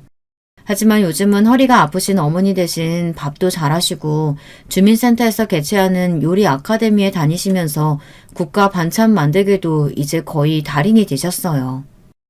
여러분, 저는 요즘 행복해요. 시댁에서 미친 시어머니와 남편의 환장의 케미만 보다가 우리 아버지 어머니가 티격태격 하시는 걸 보는 것이 훨씬 마음이 편하다고 할까요? 아기가 좀 더 크면 대구 시내로 분가해서 우리 아들과 둘이 살 생각입니다. 재혼은 꿈도 꾸지 않습니다. 우리 엄마는 제가 아직 30대니 적당한 남자가 있으면 다시 시집을 가라고 하시지만 저는 아들만 있으면 된다고 웃고 말아요. 아직은 그러고 싶지도 않고요. 제가 좋아서 결혼했는데도 이렇게 되어서 쫓아왔는데 어떻게 또 누굴 만나 감정 소모를 하겠습니까? 제 사연은 여기까지 하겠습니다. 긴 글 읽어주신 여러분들께 감사드립니다. 안녕하세요. 저는 결혼해서 남편과 제법 금술 좋게 살아가고 있는 중이에요.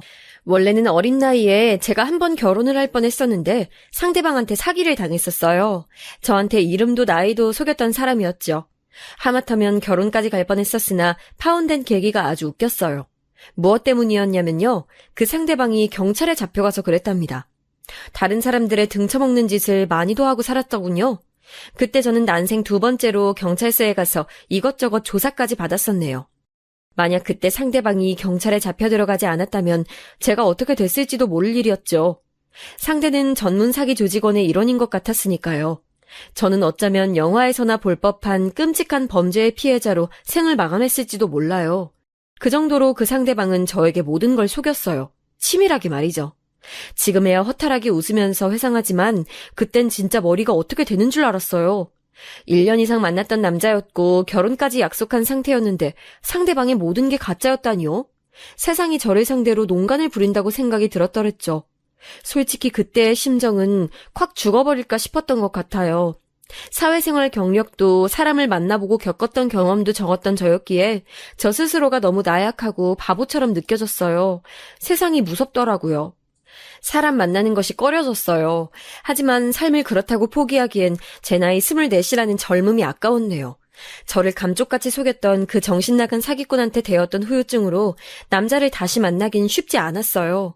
그리고 후유증이 옅어져 가던 제 나이 27살 때 다시 그 사기꾼의 소식을 듣게 되었거든요. 기어이 감옥까지 갔던 그놈의 행방 따위가 제가 자발적으로 궁금해한 적은 없었는데요. 얼마 전부터 도대체 어떻게 알아낸 건지 제 연락처로 자꾸만 연락이 와서 자연스레 출소한 것을 알았고 내심 두려움에 떨고 있었는데 그로부터 오래 지나지 않아서 그 사기꾼 놈이 죽어버렸습니다. 그놈의 수첩에 제 연락처가 남아있어서 경찰이 저한테 연락을 했고 그래서 알게 됐어요. 무섭더라고요. 왜냐하면 스스로 극단적인 선택을 한 것으로 보이진 않는다고 했거든요. 그럼 의미가 뭐였겠나요? 정말 무서운 인연이었다는 생각에 저는 이사까지 갔었네요. 그리고 또다시 남자 만나기가 두려워져서 당시에 지인의 소개로 호감을 가지고 연락을 주고받던 남자와는 그냥 헤어져 버렸어요. 이러다가 결혼을 못하는 건 아닐까 싶은 생각을 가지고 30대가 됐는데 어쩌다 보니 진짜 인연을 만나서 결혼까지 하게 되었지 뭔가요. 저는 남편을 처음 만났을 때 설마 이 사람하고 잘 될 거라고는 상상도 못했어요. 오랜만에 고등학교 동창하고 연락이 닿아서 만났는데 너무 좋더라고요. 그래서 종종 만나다가 이 친구가 한 번은 자기가 다니는 교회에 와보라고 그랬어요. 교회 근처에 맛있는 유명 식당이 있다고 예배 마치고 거기서 밥 준다고 하는 말에 못 이긴 척 가봤죠. 그 식당이 비싼 곳 같아서 제가 교회 참석 한 번과 교환을 한 셈이었네요. 그런데 예배를 마치고 잠깐 모임이 있더라고요. 지난 한 주간 어떻게 지냈는지 교류를 하는 시간이었는데 저는 그냥 꽂아 놓은 보릿자루처럼 친구가 속해 있는 모임에서 그냥 한 자리 차지하고 있었어요. 그런데 제 맞은편에 앉은 남자가 눈에 들어오더라고요. 왜 그랬냐면 표정이 너무 뚱해서 그랬습니다. 생긴 건 제법 멀끔한데 표정이 뭔가 불만이 많아 보였고 다른 사람들은 웃으면서 자기 이야기하는데 그 남자만은 말도 혼자서 되게 어색하게 하더라고요. 제가 그곳에서 꽂아 놓은 보릿자루였다면 그 남자는 마치 초대받지 않은 불청객 느낌이었달까요. 좀 웃긴 것 같아서 그냥 몇 번 관찰을 했던 것뿐인 그 남자, 훗날 제 남편이 됐지요. 2주 뒤 제 동창한테서 연락이 왔었어요. 같이 교회 모임에 있는 어떤 남자분이신데 그분이 너에 대해서 물어보시더라? 너 이제 교회 안 나오냐면서 그러시던데? 지난주에 너 교회 안 나온 것도 알고 계시더라. 뭐라고? 난 애초에 그때 일회성으로 한번 나갔을 뿐인데 그날 딱 나를 보고선 기억을 한 사람이 있단 말이야? 그건 그렇다 치고 나에 대해서 왜 물어본 거래? 나한테 네 연락처 좀 알려달라고 그러시던데? 그래서 내가 일단 너 만나는 사람 없다는 건 알려드렸어. 나 잘했지? 그리고 연락처도 알려드렸으니까 너한테 아마 곧 연락하실 것 같아. 아니, 나한테 말 한마디 상의도 없이 독단적으로 그랬단 말이야? 너 왜 그랬어? 너 미친 거야? 아니 도대체 나보고 어떡하라고 덜컥 내가 알지도 못하는 남자한테 나를 연결시켜줘. 제가 놀라서 펄쩍 뛰었죠. 아무 말도 없이 웬 남자한테 제 정보를 넘겼다는 제 동창 친구가 원망스러웠고 너무 화가 났어요. 그런데 참 희한하죠? 그 남자가 누구인지 생김새 묘사조차 듣지 않았건만 저는 누군지 알 것 같았으니까요. 딱 한 번 교회에 나가봤던 그날 제 맞은편에 있었던 남자일 거란 이상한 확신이 제 안에 있었어요. 그리고 이튿날 모르는 번호로 연락이 와서 받아봤는데 진짜로 그 남자였습니다. 저를 처음 보자마자 관심이 가고 호감이 느껴졌었대요. 그래서 그날 긴장하느라 표정도 굳어있고 모임에 집중하지 못해서 말도 횡설수설하고 그랬던 것이라고 설명을 하더라고요. 그 얘기를 들으니까 괜히 귀엽게 느껴졌어요. 그래서 만나게 됐고 본격적인 연애를 시작했던 거죠. 참고로 남편은 집안에서 혼자 교회를 다니고 있다 그랬어요. 대학 다닐 때 친구 따라서 교회를 다니게 됐다가 정착한 경우라고 하더군요. 가족들한테도 전도를 해보려고 했지만 번번이 막혀서 그냥 속 편하게 혼자 다닌다고 했습니다. 남편이 생긴 것만 보면 쉽게 접근하긴 어려운 인상이거든요. 부드럽거나 편한 이미지가 아니에요. 키도 큰 편이고 얼굴도 멀끔하지만 이목구비에서 오는 이미지가 조금 날카롭고 속된 말로는 싸가지가 없을 것 같은 느낌입니다. 말투도 다정하거나 부드러운 것과는 거리가 멀어요. 제가 봐온 어떤 남자보다도 접근이 어렵게 생겼는데 막상 대화를 나눠보면 가장 만만한 상대라서 제가 초반에 엄청 놀랐었네요. 저는 말을 할 때 목소리가 확 트여있는 편이고 애교스러운 말투도 잘 내고 각종 미사여구도 잘 써요. 아무래도 직업상 그럴 수밖에 없으니까요. 자기랑 완전히 상반된 느낌이라서 처음에 딱 끌렸던 거라고 남편이 나중에 말을 하더라고요. 제가 애기들 상대하는 일을 하고 있다고 제 소개를 했을 때 남편은 역시 그랬구나 하는 생각으로 고개를 끄덕였었다군요. 직감이 왔었대요. 왠지 제가 그런 직업을 가지고 있을 거라는 느낌이 있었대요. 남편은 연애 초반기부터 저랑 결혼을 하고 싶어 했어요. 제가 저희 만난 지 100일 됐다고 데이트 때 작은 선물을 준비해서 나갔거든요. 그랬더니 남편이 깜짝 놀라서는 저를 한참 빤히 쳐다봐서 사람 부담스럽게 만들더니만 아무래도 너랑 결혼해야겠다. 내가 다음번에 준비해서 멋진 프로포즈 할게. 기다려줘. 웬 이런 뚱딴지 같은 소리를 하는 거예요. 제가 비록 남편을 짧게 만나봤지만 절대 이런 류의 농담을 할 사람이 아니라는 것쯤은 알 수 있었어요. 그러니 제가 얼마나 당황스러웠겠나요. 만난 지 3개월밖에 안 됐는데 무슨 결혼이요? 제가 극구 사용하겠다면서 고개를 저었더니 남편은 차분하게 자기 주장을 펼치면서 저를 설득하려고 들었어요. 자기는 처음 한눈에 보면 기다 아니다 구분이 딱 오는 스타일의 사람이래요. 그래서 저를 처음 보자마자 사귈 생각을 했고 100일 기념일을 챙기는 저의 면모를 발견한 순간 이 여자랑 결혼해야겠다는 확신이 들었대요. 어차피 결혼할 상대라면 3개월을 만났든 3년을 만났든 똑같은 운명의 상대인 것이라고 하더군요. 남편이 너무 진지하게 확신하면서 말을 하니까 저도 모르게 분위기에 휩쓸려 갔던 것 같아요. 일단 저희 부모님은 오케이 하셨습니다. 제가 하도 연애를 안 해서 내심 걱정이 많으셨다는데 일단 결혼 얘기를 꺼내니까 무척 안심이 됐다고 하셨어요. 남편을 쓱 보시더니 믿음직스럽게 생겼다면서 직업도 안정적인 직장이라 마음에 든다며 단번에 허락을 해주셨죠. 저는 부모님이 반대하시는 결혼이라면 제가 죽고 못 사는 사람이라고 해도 결혼할 생각이 없었거든요. 부모님께 그런 불효를 저지르고 싶지 않아서요. 그런데 부모님이 흔쾌히 허락을 하시니 저도 남편의 뜻을 따라 결혼을 준비하는 쪽으로 마음이 기울어갔네요. 하지만 장애물은 반대쪽에 있었답니다. 이쯤에서 시댁 식구 소개 나와야죠. 남편은 집안의 둘째예요. 첫째는 남편의 누나인 제 시누이인데요. 결혼했습니다. 제가 처음 봤을 때 이미 애가 둘인 엄마였고요. 하지만 애를 둘이나 낳았다기엔 믿기지 않게 몸매 관리가 완벽해서 제가 조금 놀랐었네요. 그리고 남편이랑 둘이 연년생이라서 1살 차이밖에 안 나요. 집안의 셋째가 곧 막내인데요. 남편의 남동생인 제 도련님은 미혼이세요. 늦둥이라서 자기 누나, 형하고는 나이 차이가 많이 나는 경우랍니다. 그렇다면 견적 보이시죠? 나이 어린 데다가 미혼인 도련님이 저한테 장애물 따위가 되셨겠나요? 그럴 리가 없었죠. 그러나 첫째인 시누이는 자기가 손 윗사람이자 결혼 선배라면서 제 앞에서 얼마나 초장부터 기선제압을 하려고 들었는지 몰라요. 동생한테 얘기 많이 들었어요. 결혼할 거라고 했다면서요. 참나. 저희 집에선 전문대 나온 사람이 들어온다고 할 줄은 살다 보니 이런 날도 오네요. 오래 살고 볼 일 있네요. 정말 놀라운 일이에요. 모든 사람이 다 4년제 대학을 나올 순 없으니까요. 누군가는 전문대도 나와줘야 균형이라는 게 맞지 않을까요? 사람을 전문대 나온 걸로 깔보다니요. 뒤에서야 트집 잡을 수 있지만 사람 면전에 대고 얕잡아 보는 건 정말 예의 없는 짓이잖아요. 그래서 제가 헤헤 웃으면서 잘도 받아쳤더니 시누이가 눈을 부라렸고 저는 커피를 마시는 척 은근히 눈을 내리깔았었네요.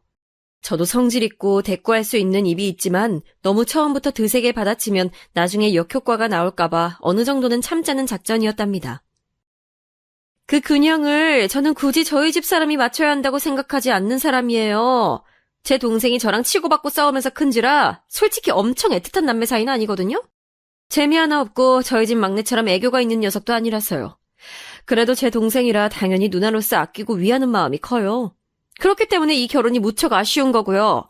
제 동생, 저희 아버지 돌아가시고 실질적인 가장 노릇하면서 저에게 힘이 되어줬고 저희 막내에겐 아빠 같은 존재가 되어준 녀석이에요. 그만큼 저희 엄마한테도 둘도 없는 효자 아들이고요. 좀 더 잘난 조건의 여자랑 결혼하길 바라왔기 때문에 아쉬울 수밖에 없는 제 입장 충분히 헤아려 주실 거라고 믿어요. 제가 모르긴 몰라도 결혼 앞둔 남자가 자기 가족들한테 헌신적이고 특히나 효자라고 일컬어진다면 그건 상대 여자한테는 공포스러운 설명 아닌가요? 그렇다고 가족을 등한시하는 페류나가 났다는 건 결코 아니었지만요. 아무튼 효자라고 강조를 해봤자 별로 득이 될 것도 없건만 애처로운 표정을 지으며 그런 얘기를 늘어놓는 시누이가 이해하기 어려웠어요. 혹시 그런 얘기를 해서 저를 떼놓으려는 작전인가 싶기도 했네요. 시누이가 저 앉혀놓고 집안 옛날 얘기, 남편이 뭐 어떤 짓을 해서 가족들이 감동했던 일화, 자기 결혼할 때 남편이 애써주었던 점들 이런 걸 끝도 없이 늘어났어요. 가만히 듣고 보니까 결론은 이런 것 같았고요. 우리 집에 없어선 안 될 대들보 같은 존재니까 고작 너 같은 여자랑 맺어주기엔 아쉽고 아깝고 뭐 그렇단 얘기였죠. 그래서 제가 마침 다 마신 커피잔을 식탁에다가 탁 내려놓으며 말했습니다. 아니 그래서 지금 저보고 이 결혼 하지 말라고 하시는 건가요? 저한테 내 동생이랑 헤어져라 뭐 이런 말씀 하시고 싶은 거예요? 원하시는 거 있으면 그것만 딱 얘기해 주세요. 제가 전문대를 나와서 그런가 아니면 어린애들 상대로 대화하는 게 너무 익숙해져서 그런가 고상하게 돌려 말하시면 전 똑바로 못 알아들어요. 그러자 시누이가 당황했는지 입이 쩍 벌어져선 저를 멍하게 쳐다봤었죠. 남매라곤 해도 시누이랑 남편은 정말 외모부터 성격까지 다 안 닮았습니다. 남편은 좌회전 우회전도 없는 직진인간이라 시누이처럼 사람을 살살 약올리는 것도 하지 않았으니까요. 그러니까 제가 남편한테 홀라당 말려들어서 결혼하고 싶어진 게 아니겠어요? 저도 점차 남편이 욕심났고 물러서고 싶지 않았습니다. 뭐 이렇게 교양 없고 무식한 티가 잘잘 흐르는 사람이 다 있어? 그래요. 전 그렇다면 원하시는 대로 눈높이에 맞춰서 말씀드릴게요. 아, 내가 나이도 연상이니까 말 놔도 되지? 네 수준 맞춰서 편하게 말 놓을게. 너 내 동생하고 꼭 결혼해야겠니? 지금 이 분위기 보면 모르겠어? 결혼해봤자 네가 편하게 결혼 생활 할 수 있을 것 같아? 편하게 안 하면 뭐? 불편하게 하나요? 어떻게 미래를 예측하고 말씀하시는 거예요? 얘가 진짜 말을 잘 못 알아듣네. 너 내 동생이랑 이대로 진짜 결혼이라도 하면 너 편하게 살 수 없도록 내가 열심히 들러붙어 주겠다는 뜻이잖아. 이것도 못 알아듣냐? 아, 짜증나.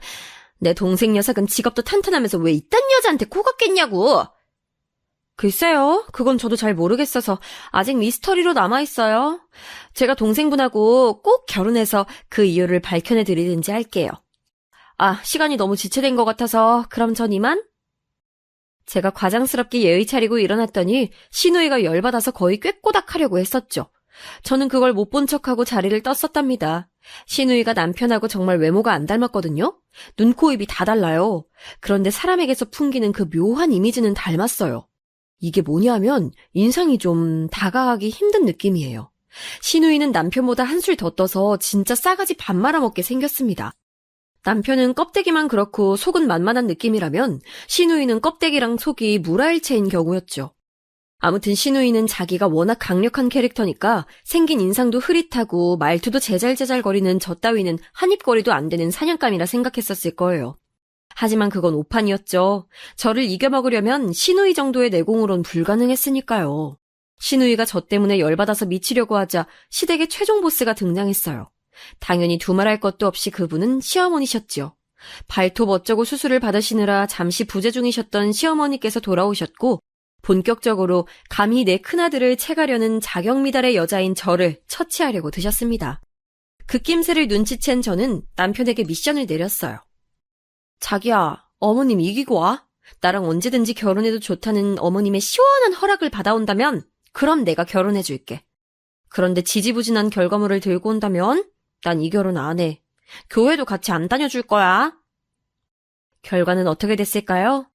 네, 당연하지만 남편이 미션을 성공하고 승전보를 저에게 들고 왔으니 결혼까지 했던 거죠. 시누이란 인물이 어떻게 나왔겠어요?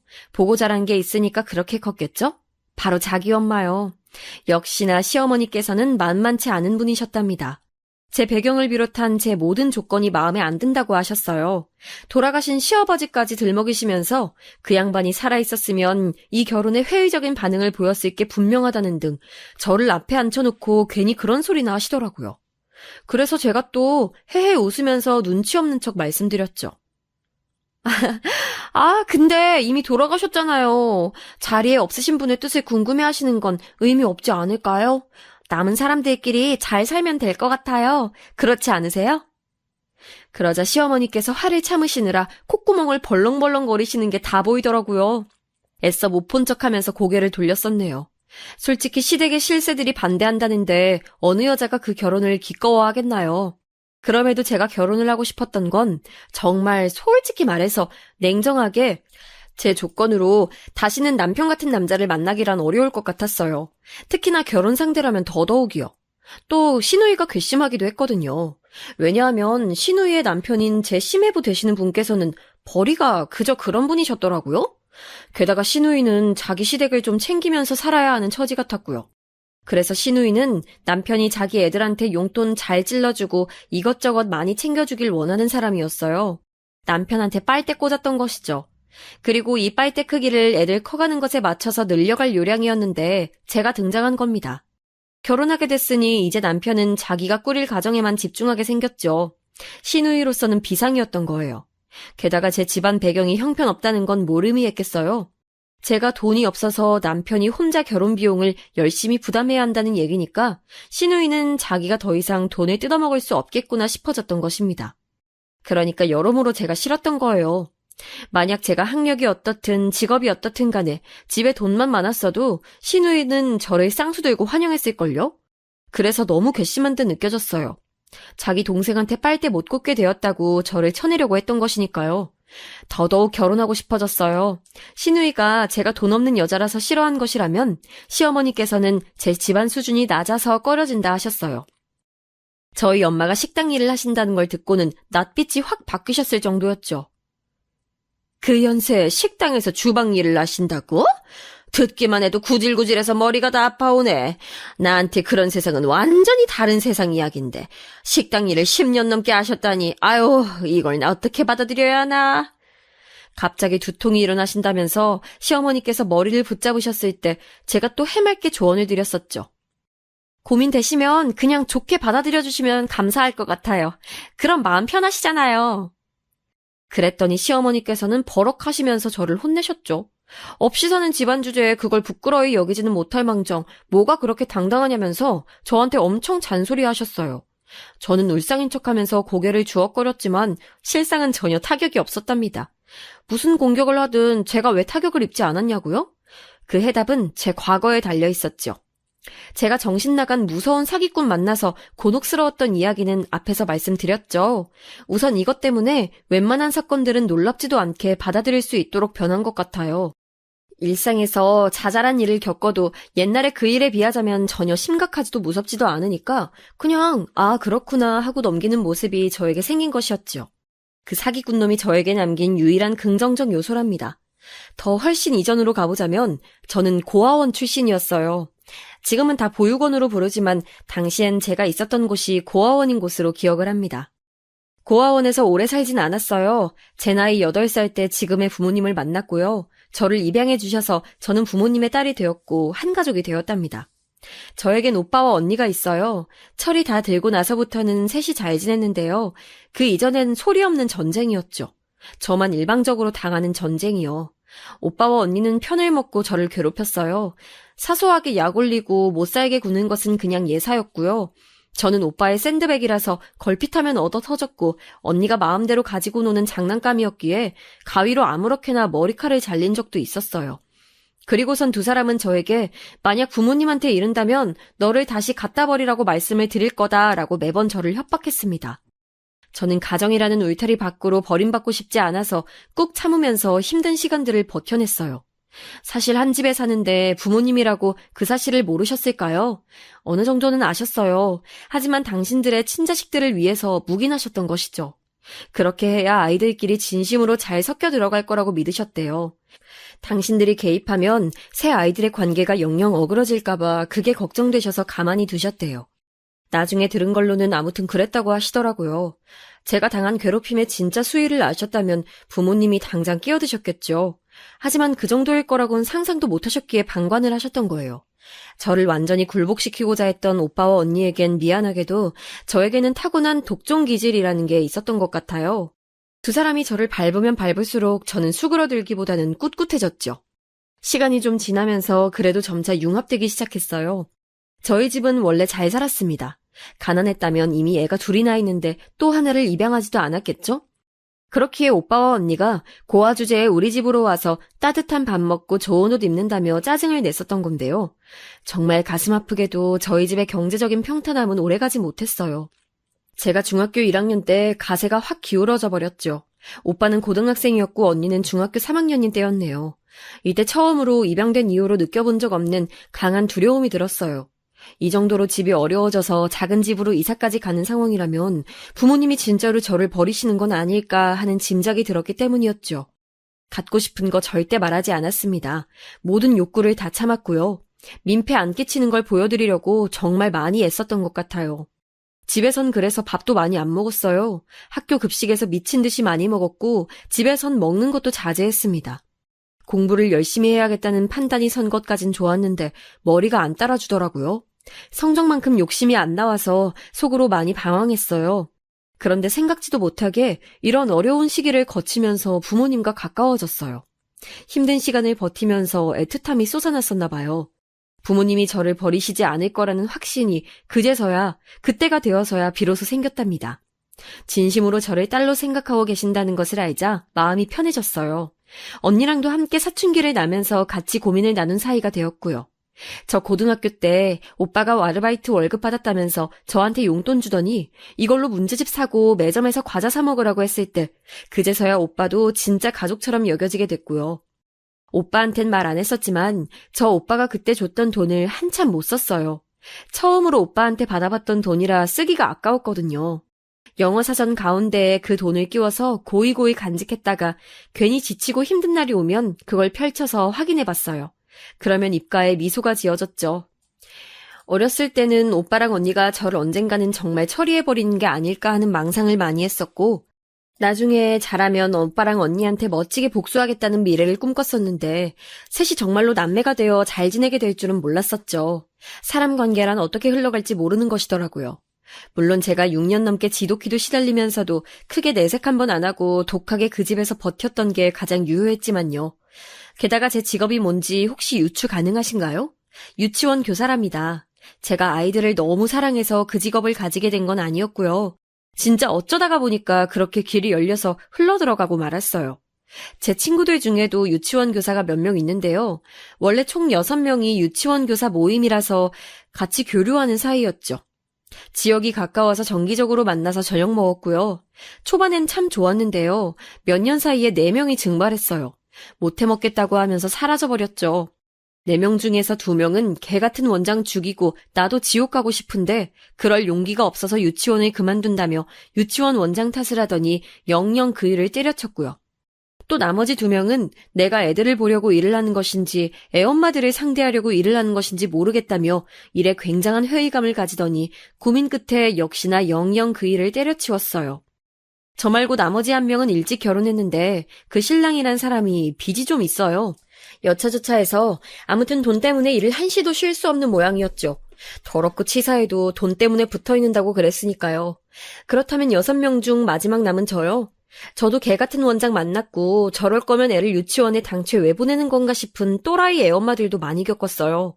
저라도 예외는 아니었다는 거죠. 그런데 유치원 일을 하면서 제 신조가 어쩌란 말이냐 이거거든요. 원장이 지랄을 해도 어쩌라는 건가 생각하다 보면 잊게 됐고요. 애엄마가 별 말도 안 되는 걸로 트집 잡으면서 난동을 부려도 나보고 어쩌란 걸까 생각하다 보면 그냥 또 지나가더라고요. 저는 농담 아니고 진짜 동네 마트에서 애엄마한테 머리채 잡혀서 뜯겨본 적도 있었어요. 자기 애를 제대로 못 돌봤다나 그렇다면서 저를 진작에 벼르고 있었는데 마침 얼굴 보게 됐으니 그냥 못 넘어간다면서 저를 공격했습니다. 그런데 웃긴 건 그 애는 이미 몇 달 전에 유치원을 옮겼었거든요. 그러니까 완전히 또라이였던 거죠. 아무튼 이런 식으로 어렸을 때부터 시작해서 직업까지 쉴 틈 없이 단련된 저였는데 설마 시어머니와 시누이가 그까지 공격을 한다고 해서 제가 엉엉 울며 꼬리를 말거나 후퇴를 한다면 그건 말이 안 되는 거였어요. 시어머니께서는 끝까지 저를 탐탁지 않아 하셨지만 결국 저는 남편과 결혼했죠. 남편이 결혼하면서 저한테 그랬어요. 자기한텐 좋은 엄마지만 저한테도 좋은 시어머니일 거라는 확신은 솔직히 없다고요. 그런데 어쨌든 자기는 제 편이니까 그것만 알고 살아줬으면 좋겠다는 말을 해줬답니다. 전 어차피 시집살이 공격에 끄떡 안 하는 강철 방패 인간이니까 제 걱정 안 해도 된다고 남편을 안심시켰죠. 그렇게 결혼 생활 시작해서 남편이랑 나름 재밌게 살았어요. 장점이자 단점이라면 남편이 생각보다도 더 자기 직장에서 인정받는 사람이었더라고요. 연봉 인상도 계속 기대해 볼 만했고 무엇보다 급여에 보너스 찍히는 게 아주 쏠쏠했어요. 이렇게 되면 무조건 장점 같아 보이겠지만 그만큼 남편이 많이 바빴어요. 결혼 당시보다 몇 달이 지나자 훨씬 바빠져서 남편은 거의 직장에 매달려 있었네요. 남편은 저한테 이게 다 우리 부부의 미래를 위한 발판 마련이나 다름없으니까 유치원 교사 일도 오래 하지 말고 슬슬 그만둘 준비하라고 그랬어요. 조금만 더 하다가 다 끝내고 집안일 열심히 하면서 쇼핑 실컷 다니고 아이 가질 준비하고 그렇게 지내라고 했습니다. 태어나서 저한테 그렇게 여유로운 일상을 주문하는 사람은 처음 봤어요. 역시 남편하고 결혼하길 잘했다 싶더라고요. 저는 유치원 교사 일에 특별히 대단한 사명감도 없었고 그래서 남편의 뜻에 따르겠다고 했죠. 대신 금방 그만둘 생각까진 없었으므로 어느 정도 다니는 데까진 계속 유치원을 다니겠다고 했고요. 그런데 이게 화근이었을까요? 일이 그렇게 되려니까는 그랬던 것인지 제가 하필 학부모한테 부당한 해코지를 당하고 있을 때 시어머니께선 그걸 목격하셨어요. 유치원하고 멀지 않은 곳에 스타벅스가 새로 오픈해서 거길 가봤거든요. 그런데 거기서 어떤 아이 어머님을 딱 마주친 거예요. 저한테 자꾸 사적으로 연락하시면서 우리 애한테 이것 좀 해주세요. 우리 애 오늘 이거 했나요? 안 했나요? 이런 거 보내시는 분이라 특히 밤늦게나 새벽에도 보내셔서 제가 진짜 마음에 안 들어하고 있었거든요. 그래서 하필이면 그날 이틀 전에 그 어머님한테 글쎄요 라는 답장을 보냈었어요. 솔직히 그렇잖아요. 쓸데없는 내용을 보내봤자 저는 드릴 말씀이 없는데 그래서 글쎄요라고 홧김에 보내는데 그 어머님께서 무척 화가 나셨었나 봐요. 저를 보자 당장에 따지기 시작하셨죠. 손님들이 다 쳐다보길래 저는 쪽팔려서 밖으로 어머님을 유도했고요. 어머님이 계속 저한테 소리를 지르면서 그따위 정신머리로 애를 어떻게 돌보겠냐며 흥분하시길래 그럼 제가 지금 어떻게 해드릴까요? 무릎이라도 꿇을까요? 자포자기로 그런 말씀을 드렸어요. 그랬더니 그 어머님이 저보고 진짜 꿇을 것도 아닌데 허세 부리지 말라고 하시더라고요. 저한테 삿대질까지 날리는 것까지 보고 그냥 제가 무릎 꿇었어요. 안 그러면 도저히 안 끝나겠다 싶어서요. 아니나 다를까 제가 꿇으니까 그 어머님께서 조용해지셨습니다. 많이 놀라셨나 봐요. 그러더니 앞으로 애들 똑바로 보시라는 말을 남기신 채 주랭랑을 치셨죠. 저는 한숨을 쉬면서 무릎을 털고 일어났는데 앞불싸. 너 지금 여기서 뭐하니? 방금 그 사람은 유치원 애 엄마인 것 같던데 유치원 교사라는 게 정말 비참하고도 비천하구나. 시어머니께서 저를 부르시는 게 아니겠어요? 그 스타벅스는 드라이브스루 매장이라고 해서 차에서 내리지 않고 그대로 차에 탄 채 주문을 해서 나가는 매장이었는데요. 시어머니께서 차를 타고 주문을 하시는 구역에 잠시 정차하셨다가 하필 저를 목격하신 것이었어요. 마치 운명의 장난과도 같았죠. 저는 할 말이 없어서 그냥 꾸벅 인사만 드렸고요. 그러자 시어머니께서는 깔깔거리며 눈빛으로는 저를 한없이 깔보셨습니다. 그런데 문득 조수석에 계시다는 걸 알아차렸어요. 그렇다면 운전석에 스타벅스 커피를 수령하고 계신 왠지 남성분으로 추정되는 저분은 누구란 건가요? 궁금증이 피어올랐는데 얼마 후 해결이 됐어요. 다름 아니라 시어머니의 남자친구였습니다. 동년배끼리 알고 지낸 지는 2년 넘으셨는데 정식으로 진하게 사귀어보자고 한 건 반년이 좀 넘어간다고 하셨어요. 저랑 남편이 결혼한 게 도화선이 되었다네요. 저희 결혼식을 보면서 시어머니께서는 재혼의 꿈을 키우셨대요. 그러거나 말거나 재혼하실 거면 하시라고 그랬습니다. 제가 뭐라고 의견을 얹겠나요? 하시면 하시는 거였죠. 그런데 시누이는 시어머니의 남자친구인 그분이 무척 마음에 든다고 했어요. 그때 눈치챘죠. 아, 그분이 돈이 많으신가 보구나.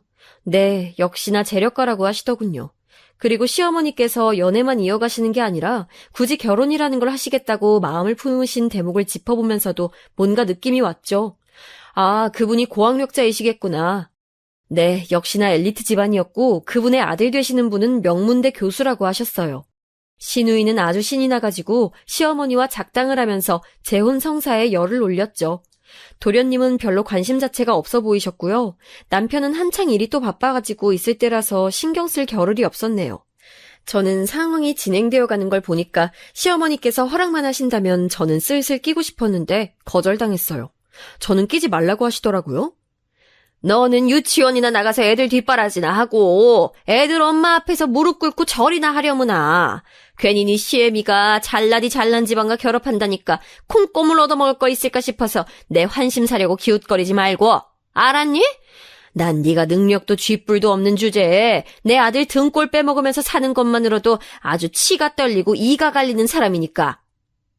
시어머니께서 일가를 터뜨리시자 옆에서 시누이가 기세 좋게 콧방귀를 끼면서 저를 노려봤어요. 참 어쩜 그렇게 포용력이 없으셨을지. 그때 저의 자존심이 상한 게 솔직한 심정이었으나 그래도 티는 안 내서 다행이었네요. 시어머니께서는 그로부터 몇 달 후 진짜 그분과 재혼을 하시게 됐어요. 재혼인데다가 양쪽 다 나이가 있으신 분들이었으니 소박하게 다들 모여 밥을 먹고 교류나 하자는 취지로 재혼식이 열렸고요. 그런데 재혼식이 주말이 아니라 금요일 저녁 7시였어요. 시간 맞춰서 어떻게든 남편을 올 거라고 했었는데 왜 불길한 예감은 틀리지 않는 법인지 5시가 되니까 남편한테서 연락이 오더라고요. 정시 퇴근이 불가능하게 돼서 도저히 그 시간 못 맞출 것 같다고요. 워낙 바쁘니까 별 수 없는 일이라 생각했고 그냥 알았다고 답했네요. 시어머니께도 말씀을 당연히 드렸죠. 남편은 많이 늦을 것 같다고요. 그런데 제가 또 괜히 말을 했었나 봐요. 시어머니께서 제 말을 듣더니 표정이 싹 바뀌시는 게 아니겠어요? 고운 올림머리에 비싼 한복까지 차려입으셨으면 마음을 너그러이 써주셨음 좋으련만 식장에 있는 건물에 도착했을 때 시어머니께서 저한테 이런 주문을 하셨습니다. 예, 넌 들어오지 말고 밖에 어디든 나가 있으렴. 내가 교수 집안하고 재혼을 하는데 쪽팔리게 시리 급 떨어지는 유치원 교사를 들이밀면 재혼 시작부터 말아먹을 수 있잖니. 저보고 안에 들어오지 말고 아예 밖에 있으라고 하셨어요. 근데 그때가 아무리 가을이긴 했어도 일교차가 확 클 때였거든요. 하필 그날이 엄청 춥기도 했고요. 그런데 저보고 밖에 있으라니 진짜 어이가 없더라고요. 그때 시누이가 옆에서 거들었습니다. 그래 맞아. 우리 집안을 위한다면 살신성인의 자세로 식장에 들어오지 않고 밖에 있어주는 게 어떨까? 밖에 있다가 혹시나 유치원 애엄마 마주치거든 꼭 무릎 꿇어드리고 알았지? 그러면서 시어머니랑 마주보면서 피식 웃더라고요.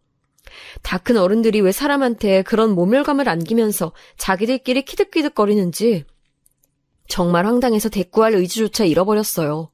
재혼식 더럽고 치사해서 안 볼 작정이었습니다. 시간이 다 되어가자 모두들 하나둘씩 식장 안으로 들어가기 시작했고요. 문 앞 근처에서 서성거리며 잡담하는 하객들도 있었는데 제 귀에 문득 어느 동네 이야기가 들려오는 거예요. 제가 솔깃해서 순간 저도 모르게 혹시 그 동네가 고향이신가요? 저랑 고향이 같으시네요.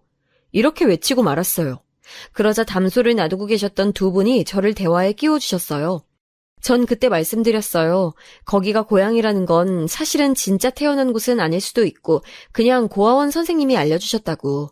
정작 저는 기억이 없는데 고아원에 들어온 지 얼마 안 됐을 때 선생님한테 제가 같이 있던 사람의 손을 놓쳤던 동네의 이름을 불쑥 말했었대요. 근데 저는 그곳에서 발견된 게 아니라 다른 지역에서 발견된 실종 아동이었거든요. 그래서 선생님은 대수롭지 않게 들으셨다가 제가 입양 가게 됐을 때 말씀해 주셨어요.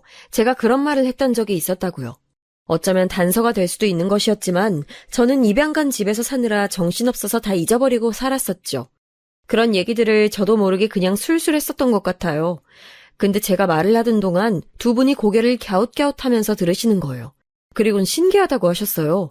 저는 뭐가 신기하단 건 줄 모르니까 그냥 그러려니 했고요. 시간이 돼서 다들 안으로 들어갔는데 저만 뻘쭘하게 밖을 서성이고 있었습니다. 빨리 남편이나 오길 바라면서요. 남편한테 시어머니와 시누이의 만행을 고발할 생각을 하면서 추위와 씨름하고 있을 때였어요. 갑자기 누가 다급하게 달리는 발소리가 들리는 거예요.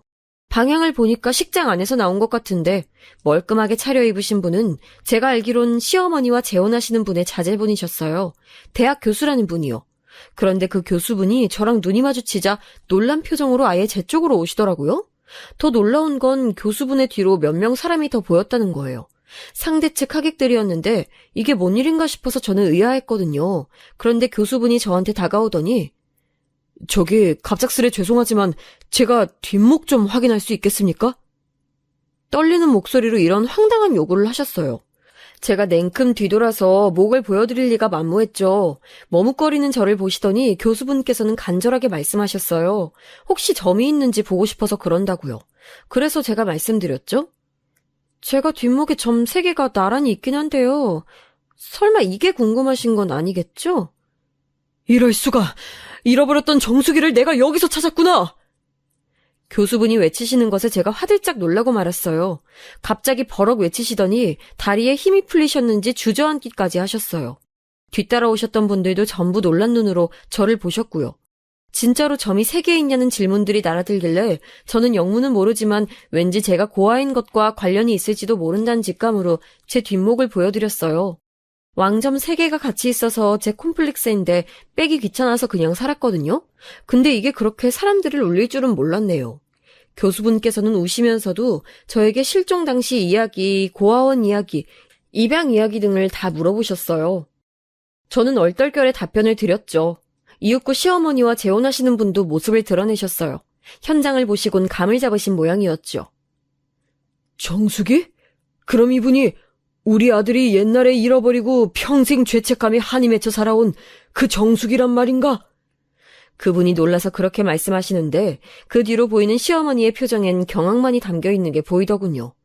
상황이 진정된 후에 저는 이야기를 들어볼 수 있었어요. 제 친부모님은 무척 가난했다고 하시더군요. 돈을 벌러 타지로 가시려고 저를 동네에서 가장 잘 살았던 집에 맡기셨대요. 저희 집 사정을 딱하게 여긴 그 부잣집에서 한동안 아이를 봐주겠다는 선행을 베푼 것이었죠. 저는 그 집에서 계절이 3번 바뀔 동안 잘 지냈다고 해요. 그러다가 늦여름에 온 가족이 함께 다른 지역으로 피서를 떠났고 그 부잣집의 아들은 저에게 예쁜 풍경들을 보여주고 싶어서 제 손을 잡고 단둘이 멀리까지 가봤다고 해요. 그랬다가 저를 놓쳤습니다. 저는 아마 다른 어른들의 손에 이끌려서 그 장소를 떠났었을 거예요. 미아인 줄 알고 저를 도우려는 손길이었겠으나 그것으로 인해 부잣집 사람들은 저를 잃어버렸던 것이죠. 사방팔방으로 저를 찾았대요. 하지만 소식은 없었고 가을이 끝날 무렵 제 친부모님이 저를 찾으러 부잣집에 방문하셨다가 제 실종 소식을 접하셨죠. 저를 찾으러 다니시다가 이듬해 친아버지께선 교통사고로 돌아가셨고요. 친어머니께선 4년 후에 병을 얻어서 갑자기 세상을 뜨셨대요. 마지막까지 저를 보고 싶어 하셨대요. 저를 맡아주었던 그 부잣집이 바로 시어머니의 재혼상대 집안이었고 그 집안의 명문대 교수님이 바로 옛날에 제 손을 놓치고 저를 잃어버리신 뒤 죄책감으로 내내 힘들어하셨던 분이셨습니다. 식장 앞에서 저와 대화를 나눴던 두 분은 그 집안의 친척분들이셨는데 당연히 옛 실종 사건을 알고 계셨기 때문에 제 얘기를 듣는 동안 왜 조건이 맞아떨어지는 것 같지라는 생각을 품으셨대요.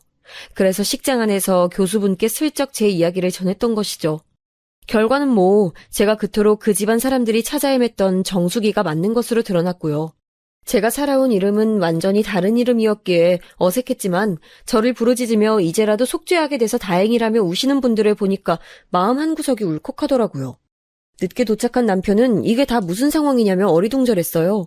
하지만 시어머니만큼 어리둥절했을까요?